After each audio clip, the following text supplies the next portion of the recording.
topesi bino mbote bisika biso bino bozwami tokomi na ngonga obokolanda émission religieuse kimbangiste bobangi bwa nzambe ezali ebandeli ya mayele émission ya département ya presse information kimbangiste mama la likambo tokolobela lelo toyebi ete na mboka Belgique wape pai oyo banyokolaki tata Simon Kimbangu pe mama Mwilu toyebi nini ezalaka na tango wana kasi na tango oyo toyebi ete mama Mwilu azali rebaptisé na kati ya Bruxelles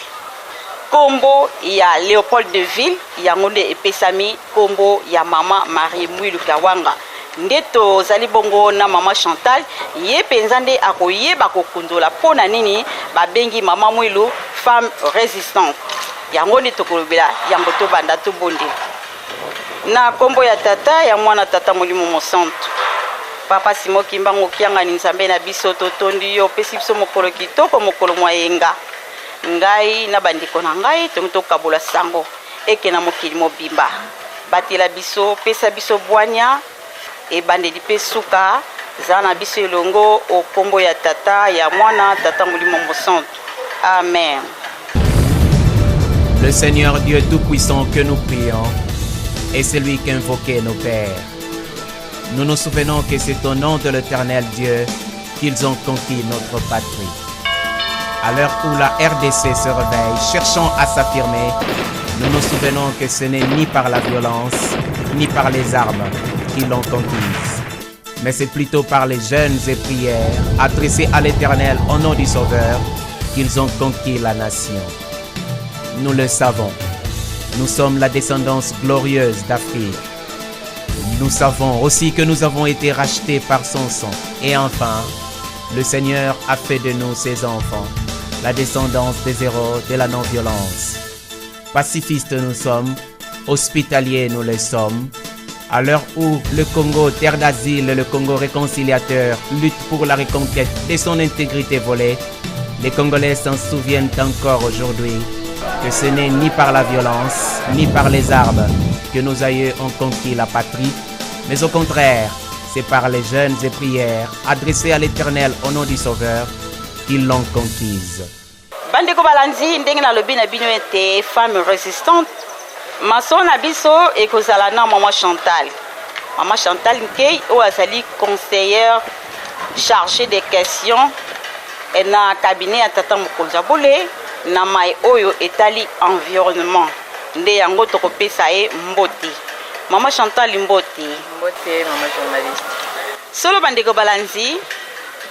mama Mwilu oyo lelo ba reconnaître ye na Belgique pona kolongola kombo ya mutu wa nyokolaki ba congolais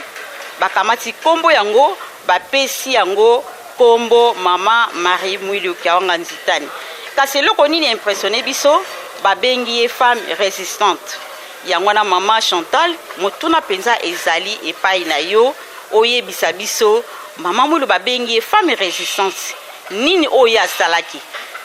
Merci beaucoup maman journaliste maman Germaine na motuna na yo na kanisi likambo liboso nanu na pesio merci et puis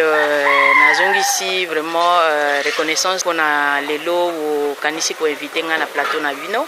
nde yango nazali kozongisa ba remerciement epai na bino nyonso tu na motuna otuni ngai ya solo na sepeli makasi po ete likambo ya mama Mwilu balobeli yango balobela ngoti na Belgique pona koloba ndenge olobi mama na likambo balobi te mama Mwilu femme résistante.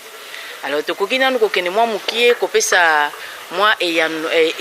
explication na likambo babengi femme résistante na soki tolobi résistante elakisi te moto oyo to eloko oyo elenda oyo eza makasi penza oyo elenda oyo esedaka te na bapression to pe omoni libende batie moto mais libende azokatana te donc ça c'est vraiment un fer très résistant aza ko résister na moto aza ko résister na oppression aza ko résister na eloko nyonso na menace nyonso to ya kozwa azali ko résister na ngonde yango na eloko babengaka résistance. Alors ce qui te zongi na likambo ya mama Mwilu pona oloba te mama Mwilu femme résistante. Avec votre permission, si je peux revenir un tout petit peu avec une petite histoire, il y a Maman Mwilu qui est Maman Mwilu. Maman Mwilu, c'est vraiment l'épouse respectable. Il y a Papa Simon Kimbangu, Oyo Azali fondateur. Papa Simon Kimbangu Azali fondateur. Il y a église Kimbangiste, Oyo Azali une église imposante, le loyo dans le monde entier. Depuis l'histoire, en 1921, Papa Simon Kimbangu a joué un message. Il y a un colon de Jésus-Christ, où il y a Moussala, il y a Kosala, pour libérer l'homme noir qui était l'homme opprimé. Alors Papa Simon Kimbangu a eu un message et Sengaki a répondre nkolo Yesu solo musalo pesinge zali mukumba munene na okokate. Mama Mwilu tanga zali koyoka mumbali na ye ko solola na mutu oyo azomona te ndatuna ki mumbali na ye robi papa nani oyo solola kana ye mikolo nyoso tu nazoyoka kozo solola na moni mutongo te ya lobi naza kosola na nkolo Yesu aye kopesa ngai musala ngai na lobi na ye eleki munene pesa na bawe batangi ya bite papa zwa musala wana ngai na kopesa yo maboko. Nde Papa Simon Kimbangu aye kubanda musala Mama Mwilu azalaki kaka pene na ye basali musala elongo na ye me mikolo mikeka katango Papa Simon Kimbangu abandi musala wana babandi ko ba oppression parce qu'il faut pas oublier qu'on était sous la colonisation à cette époque-là oyote mundela ko ekotala te ke mutu mwindu aye balikambu na nzambe mutu mwindu nzambe aye baye pe asolola na ye apesa ye musala ndenge ezalaki wana alors bazwa ki menace de part et d'autre. Ezala na ba commerçant bazalaka na mboka oyo bazalaki mindele ezala ba colonisateur bango moko ezala ba missionnaire ope bayaki kote ya likambo nzambe awa bango nyonso batelemelaki likambo wana. Alors Mama Mwilu azalaki kaka kopesa mobali na ye maboko alembaki te bakangi Papa Simon Kimbangu na leta ya tango wana mondele belge bamemie na boloko musika. Alors mwasi na ye na bana ba menacer bango pour que babosa na likambo na batika likambo na kasi Mama Mwilu atikaki te parce que lilobane na mobali na ye nde bayokana kite na kopesa yo maboko malgré bakangi mobali na ye atikali awa na bana malgré bakangi bana basala bango ba menacer bango pour que basede batika likambo oyo babosa na yango ndenge moko pe na Mama Mwilu bapekisi na mboka oyo nyonso tu na zinga ya nkamba ete bakokata mukie te kosalisa Mama Mwilu na pasi oyo azalaki mobali akei bana ya mikie mwana ya liboso na 7 ans mwana alandi na 5 ans na mwana ya 3 ans atikali bango bamindele basi bakangi mwana ya 7 ans bakena ye na boma mpona basala ye lavage ya cerveau mais Mama Mwilu atikali na bana mibale awa epai atikali na pasi moto akosalisa ye aza te akende bilanga mpe baza kotelemela ye asala nini eloko moko asala te bamenace batie na bacondition moko qu'elle ne pouvait pas vraiment accepter. C'était des conditions inhumaines.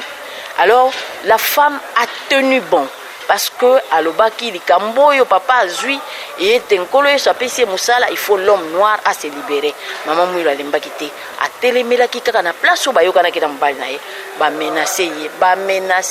bamenace atikala ndako ekwei moto akosalisa ye aza te bana ya mwana ya 5 ans na ya 3 ans bakezamba kolukela ye banzete mbula ekobeta baza kopola me mama na alobi likambo toyokanaki na Simoni na kotika yango te tokende nango tina soa et c'est comme ça que elle a tenu bon. Donc en quelque sorte on peut dire d'abord elle est l'héroïne de la foi kimbangiste et elle a participé dans la fondation de cette église, de l'église kimbangiste. Alors la maman a tenu, malgré qu'on l'a menacée, à résister. Il y a des menaces, il y a des oppresseurs, il y a des Belges, donc les oppresseurs, oh, basala kinyos, oh, ngai na yo lelo yo kaka, moi pas si so kezubi so mukiawa, ngai pe makambo na monika na tika nanga ko sambela. Oh na oye bate,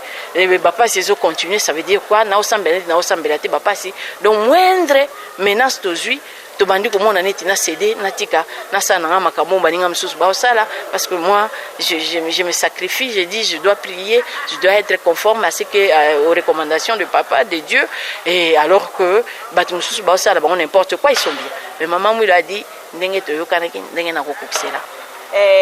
Maman Chantal toti ko sepila 60e anniversaire il y a indépendance ya mboka na biso Congo. Maman Mwilu pe ndenge tokoyokaka ete ye pe a contribuaki na indépendance ya mboka na biso Congo pe Afrique mobimba likambo ngo ezalaki boni. Merci beaucoup maman Germaine na likambo wana ya indépendance ndenge na lobaki déjà te maman Mwilu a tenir bon na likambo ya tikalaki na mo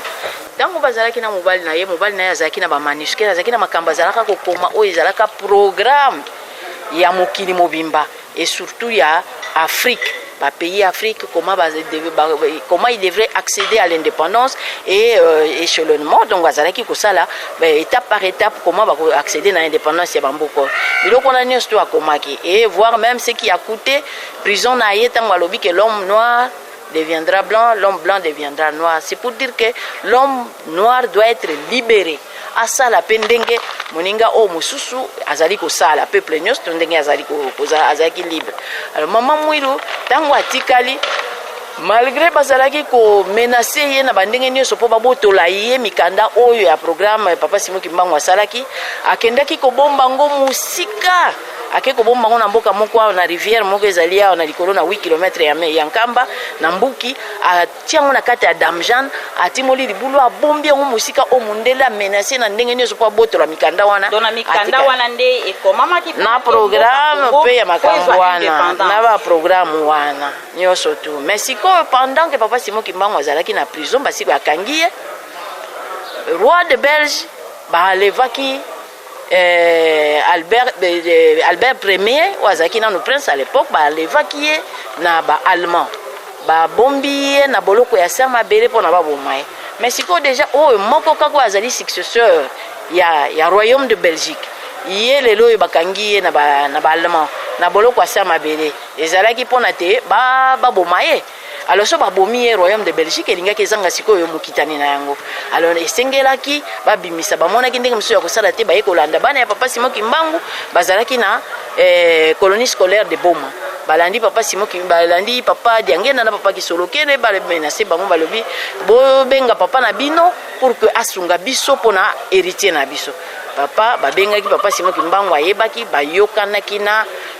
ba Belge à l'époque na ba roi Belge alobi ngai na ko libérer mwana na bino na prison ya Samabele en retour bino pe bopesa pays na ngai indépendance bokopesa Congo indépendance et nyonso wana ezalaki kosalema tango ya signé ba contrat wana mama Mwilu nde mutazalaki conservatrice ya mwana na koyi koloba te mama Mwilu aza dépositaire oye abombaki akonservaki bamikanda nyonso tu mpe na maloba nyonso tu mobali na azalaki koya koyebisa ye malgré azalaki na prison bazalaki kokutana akoya aye kokutana na ye basololi mpe ayebisi ye makambo esengeli. Alors mama Mwilu abombaki biloko wana ntango ekomaki na moma oyo ya table ronde ntango bakomaki kopropose te bapesa peuple congolais indépendance. Papa Kulutu oyo aza mwana ya papa Simon Kimbangu ya liboso papa Kisolokele ye pa azalaki na kati ya délégation wana obakendaki mais avant bakende mama Mwilu abengaki ayebisi mwana na ngai pa ozali kokende kobosana te liloba ya papa na bino oyo basinyaki contrat oyo basinyaki papa na bino asinyaki na roi de Belge ke balibere mwana na bango en revanche bakopesa indépendance na Congo. Alors kende na mukanda oyo o rappeler ye convention basinyaki na papa na bino et papa Kisolokela azwaka mukanda wana akomaka tie pa ya roi Baudouin tango bakei na table ronde ye a sollicitaki audience na roi Baudouin pona kotalisa ye makambo oyo ye bayokanaka na tata na ye. Mais ce qui est vrai papa Kuluti akutani pe na roi de Belge a rappelé atalisi mukanda ndenge boyokanaki na papa na ngai ete opesa indépendance na mboka oyo et roi de Belge azwaki yango en considération déjà wana déjà ba tractation lokola ese bandaki pona kopesa pays oyo indépendance et mama Mwilu na 59 wana et kokoma na 59 le 27 avril mama Mwilu ayaki kotika biso mais avant akende ayebaki déjà kobongisa makambo ya Lingomba parce que résistance oyo asalaki déjà depuis 1921 ezalaki déjà kotalisa te baza ko lutter contre l'oppresseur ete bakotika te jusqu'à ce que indépendance ya Lingomba ezwama jusqu'à ce que indépendance pe ya mboka esala nini ezwama et bato pe ba politicien mboka pe bakotaki na rythme pona kosala ko réclamer pe oyo indépendance ya mboka. Alors mama Mwilu avant kende na le 27 avril avant kende le 12 avril asangisi ba oyo bazalaki na kosala na kata Lingomba. Alors basalaki na clandestinité mais aye kosangisa bango alobi ngai na kopesa bino ba carte mais loko mona kotikela bino bo continuer lit entre temps azai ko zongisa responsabilité na maboko ya papa Diangenda mwana na ye bango oya suka nde yende mtu azalaki kozwa commandement ya Lingomba selon ba instruction oyo papa Simon Kimbangu atikaki. Alors ayebisi ba wana nyonso to apesaki ba carte bolembati po ete monguna ata atelemeli biso tokomi déjà na point oyo tolingi tolonga victoire na biso ese emonani bolemba te bosede te. Donc résistance na ye asali pe ke baoyo nyonso ye azalaki kosala na bango mpe bakoma résistant parce que basede na oppresseur te na oppression te. Mama Chantal, ndenge nini kaka baye kopesa kombo wana ya Mama Mwilu epi balongoli avenue Roi Baudouin bapesi yango na Mama Mwilu? Pourquoi on a choisi seulement Mama Mwilu? Et puis on l'appelle femme résistante. Merci beaucoup maman pour mutuna wana tozonga na oya Belgique parce que loyi maman na likambo na biso pezali oyo eleki na mboka Belgique. Ba maman bazali ebele solo na Afrika wa tokoki koloba parce que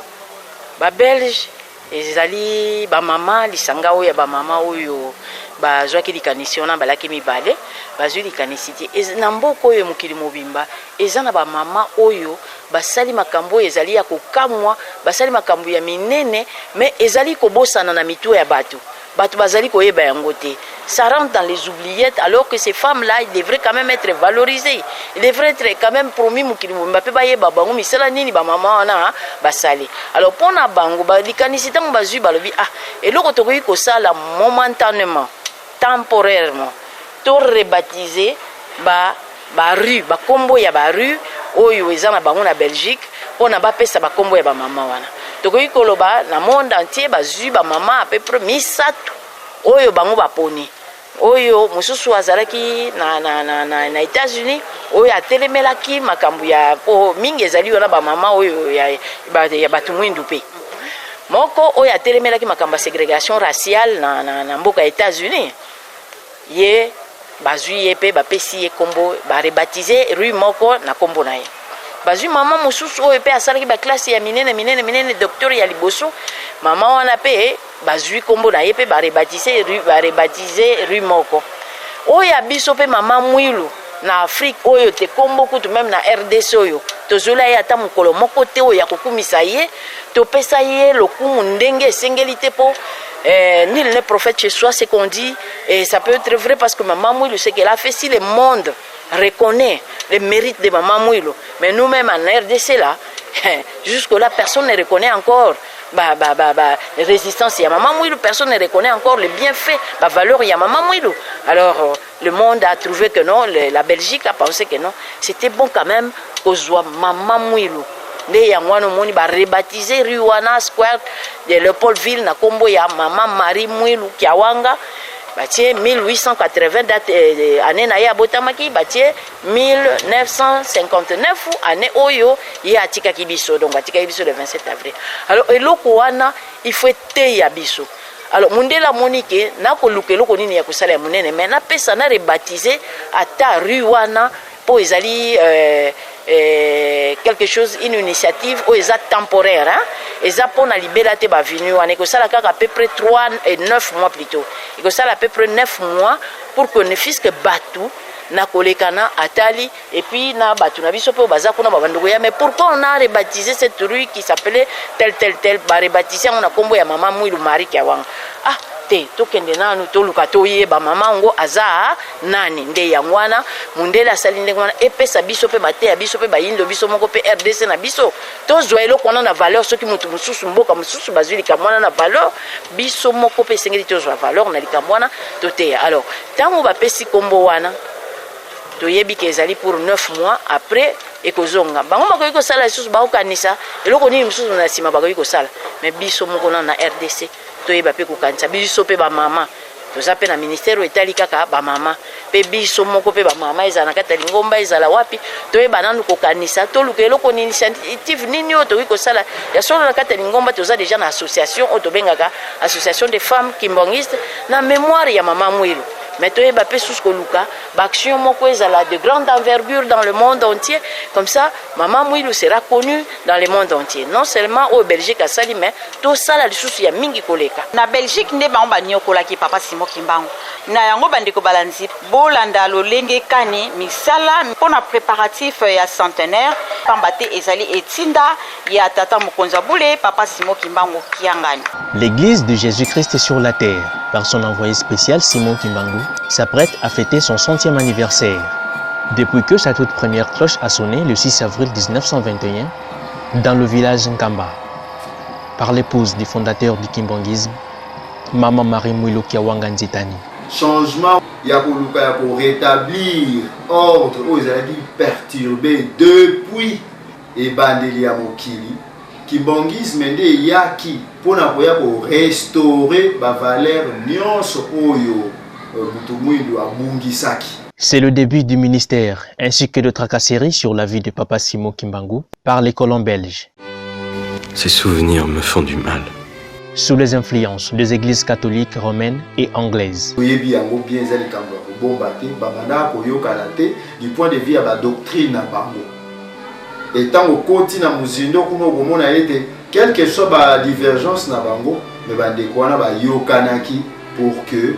faire face au mouvement où Papa Simon Kimbangu bandaki. Et il est père Lubaki, atasuki bo tungi sinzoto nangai, c'est vrai. Baronio kolanzoto nangai, c'est vrai na kokufa kasi œuvre oyo ngai na bandi kokufa te po ewuti pa ya nkolo Yesu.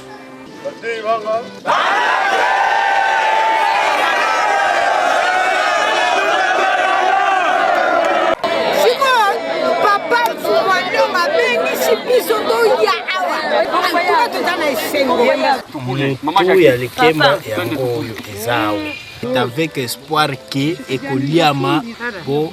na ndenge toyebeli papa mfumu mbanza azana mokumba makasi ya koleisa bapaya nyonso ba origine ebele ba burunde bakoya makemba ndali mana de base tuku idiot tata mfumu mbanza katumini mo maonso na mo tolo na tobokola tolanzi nyonso tona toyebi ete eyamba Papa Simon Kimbangu ezali ko célébrer 100 ans ya existence ekozala bongo na le 6 avril 2021. Maman Chantal, est-ce que bakonzi Afrique na likambo ya Mama Mouilo, est-ce que bakoki ko espérer na ba mama ya lelo po biso pe tozali ba mama kozongela mwa moke tango Mama Mouilo avant tika biso alobaki na ba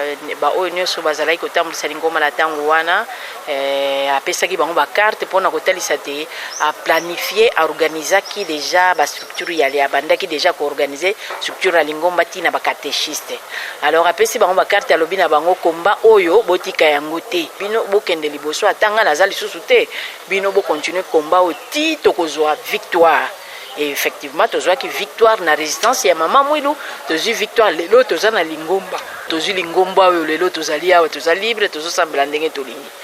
Tango totali pe na mokili mobimba. Message ya Papa Simon Kimbangu na ya Mama Mouilo, azaki yango na nkolo yesu pona peuple opprimé. Peuple opprimé, c'est-à-dire nous tous là. Même l'Afrique comme motuna no etuninga yete. Est-ce que ba konzi Afrique ba ko espérer lelo yo et pas ina ba mama te to ko continuer combat pona ko longa combat oyo oppresseur aza ko continuer ko menacer biso. Oui, ngana koloba soki to tie elikia to telemeli lokola to telemi lokola Mama Mouilo atelemaki to telemi munoko moko likanisi moko pe to sambeli nzambe moko oyo ya biso oyo ayebi biso oyo lelo biso toza kosambela po ete mboka na biso pe Afrika mobimba ekende liboso pe toyebaka yango te pona biso RDC aza mboka oyo lelo oyo soki ya démarrer c'est toute l'Afrique qui démarre hein? Ce qui te démarrer, c'est toute l'Afrique qui sera indépendante au la pena spirituelle na nyonso parce que politique va faire civilisation indépendance wana ezaka keloko ba simbisio bazo benda ngoko toyo. Non toza libéré parce que toza lié na bango. Alors nous devons être totalement alors indépendants. Na ba mama, en tout cas mama aza mutu moko so atelemeli gambo tolongaka. Nde ezali biso tozwa conscience wana biso ba mama totelema et confiance pe ba pesa biso na bakonzi mboka so ba solliciter pe ba mama et ba mama ngo n'importe mama nyonso te mais oyo azana conscience oyo azoyeba te tozana passe il faut to bima na passe oyo oyo akowelela l'intérêt na yete pe na ko bakisalika moko pona Mama Mouilo azaki na abnégation moko tu n'as pas l'idée ko abandai ko s'effacer ye moko pona souci ya bandeko pona souci ya batu nyonso ye moko abanda kotala pasi na ye te nazali kotala kaka pasi ya baninga. Alors biso bamama soki totali te tolobi te tomona pasi na biso te toluka na bomengo ya biso te me toluka bomengo ya bato nyonso mpo mama nde amemaka mwana na libumu, mama nde ayokaka pasi ya mwana, mama nde ayebi ndenge nini mwana azala bien. Soki totie makanisi wana nanu malamu toluka nanu bolamu ya bato nyonso ya biso mpe koya na katikati wana nde papa diangenda banda ekoloba je m'aide en aidant les autres. Donc soki biso ba mama tolobi nanu to aider mokili tokokoka yango po mama amemaka bana, mama nde ayebi pasi ya bana, ayebi pasi ya bato na kati ya ndako na ya batata na ya bana nyonso. Vous devez comprendre que Maman Mouilou n'a pas seulement ces 3 fils biologiques dont nous avons cité, mais elle a tous les fidèles kimbanguistes derrière elle. Maman Mouilou, voilà une femme toute seule qui doit élever ses enfants pendant 30 ans. Est-ce que vous en connaissez d'autres aujourd'hui qui peuvent faire ça? Vous en connaissez? Merci maman Chantal, maman nde amemaka bana na kati bandeko balanzi ba maman surtout pamba te tolobeli mingi ba maman. Bandeko balanzi tokomi na suka ya émission na biso ya mokolo malelo. Tozalaki na maman Chantal Lenke, maman Totondio Bototi.